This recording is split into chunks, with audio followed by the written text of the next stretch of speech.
yourself in some facing some difficulties or in awkward situations occasionally. But that doesn't make any difference at all. You should be courageous and noble enough to face such things. Why should I, when I've been brought up in this country, to be brought up and be faced with Western... Ask your parents, not me. But I'm asking you, why is this pressure? I mean, this is a situation where your parents are responsible, not myself. No, if they have not been looking to their duties earlier in time when they should have, why should you ask this question to me? Because ultimately I'll have to ask them. Well, you see what I've asked my father this, and he's given me the reply that it's to help you to read Promised Messiah's books, because you don't get most out of it from reading them in English or anything. And the best, No, but that is the general reply that the parents offer to their children, but that's not enough. That's not fully convincing. The fact is that many an Englishman who becomes an Ahmadi, many an American who becomes an Ahmadi or a German has the same problem. But there is a difference which I am pointing out. Their social background is German or American or English, and there is no problem for them, their identity, their internal order, psyche, etc., they are all safe and intact. But a person who does not truly belong to a people and who has been given out of sympathy that status, he would positively face a situation of internal split, one time or another. And to save this, it is always better for him to fully realize where he belongs. Now the question is, why you came? Why he came? Because of financial problems, financial difficulties. And living in those poor countries with this knowledge which your parents, generally speaking, most Ahmadi parents have, the financial standard they would attain would be much lower than here. And the facilities available for the upbringing of children, materialistically speaking, in schools and teaching and everything, they are much higher here. So they naturally are attracted towards such countries where they can gain more for their future materially. At the same time, they should be worried about the future of their children as far as their spiritual, social, cultural attachments and backgrounds are concerned. So for that, the ideal thing is to teach the children their own language right from the beginning and create an atmosphere of the Orient in the houses.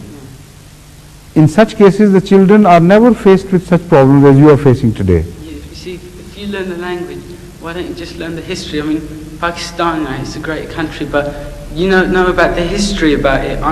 If it wasn't for my mother... No, that's not the thing. I understand what you mean. If you learn the history in English, if you learn certain values, teachings in English, you will not yet absorb that thing which I am pointing out. You simply don't understand because you have not gone through that experience. A child who knows his language and reads the literature in that language from the childhood and reads the religious as well as non-religious literature, he absorbs that thing completely in a different way than any person knowing these things in a different language.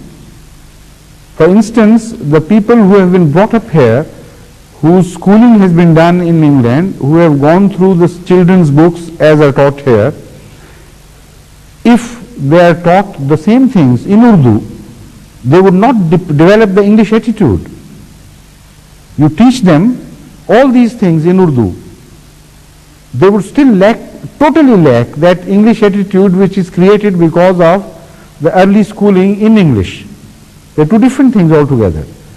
That atmosphere cannot be created.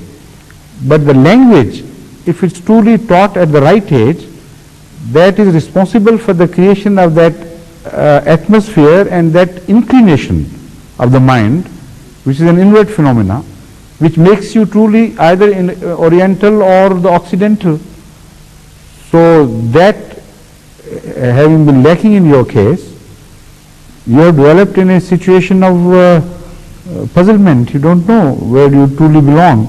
And when such efforts are made by your parents, you try to resist those efforts. You say, I'm not convinced. But you see, the thing that I feel that is my culture is Islam. That's the only thing that I share that is universal, you see. Because But what is culture, the culture of Islam? You don't know? No. Yes? It's well, it's What I the mean? whole point is that we share an identity of being. This is just, this is just you are trying to justify yourself against your father's wish. That's all. You don't know your culture, you don't know those values, and you just want to wriggle out of this problem of reading Urdu and paying attention. That's all. But what use is it to me that no? That is what your father has done already. That damage done to you. This is what I was saying. If you grow up in that situation, then you don't understand why this. Already you have adopted a system, a way, which will not be of any benefit to you in future. That I assure you. Don't learn Urdu if you may not, if you don't want to, but you will not be an Englishman, that I must tell you now. You will always be rejected and relegated to a second place situation, citizenship here in the country, even if you enjoy the full benefits of the law. So it's up to you to decide for your future.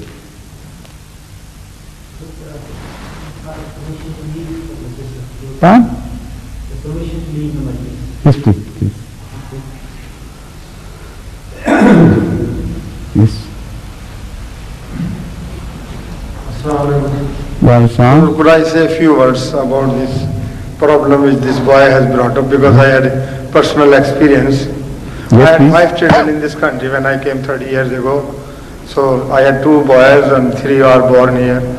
So the very first day I thought, and my wife and we sat down and we thought that we could not convey our sentiment and our culture or everything in full.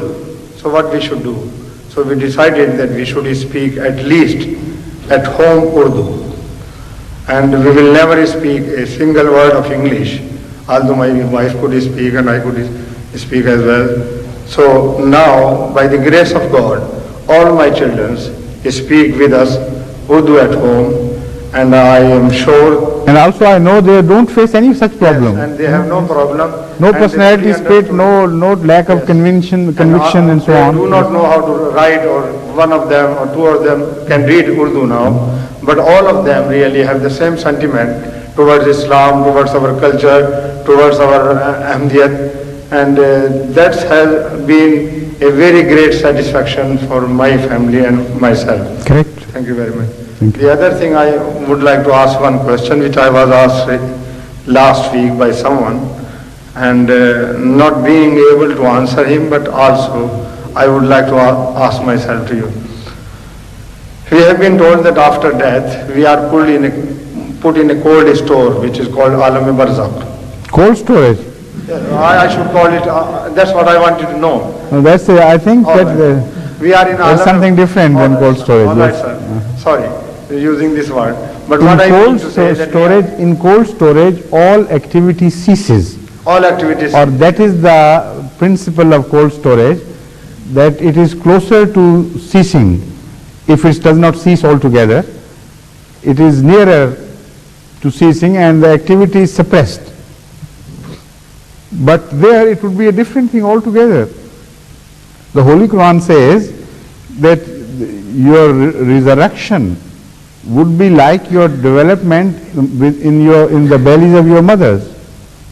Whatever is happening in the uterus is not a cold storage thing like thing. It is a completely different thing. Yeah, but what I mean, sir, was that between the death and the day of judgment, Yes. when we go in front of God, there is some time of lapse. So the person asked me that while God is all-knowing and He knows who is going to hell, who is going to heaven, why this time is lapsed and why we are not progressing towards both ends. So I did not know what to say at that The fact point. is that you are progressing towards your ultimate ends. Right from the start, the people who are to go to hell, they know where they belong to. Because Ahmad sallallahu alaihi wasallam has spoken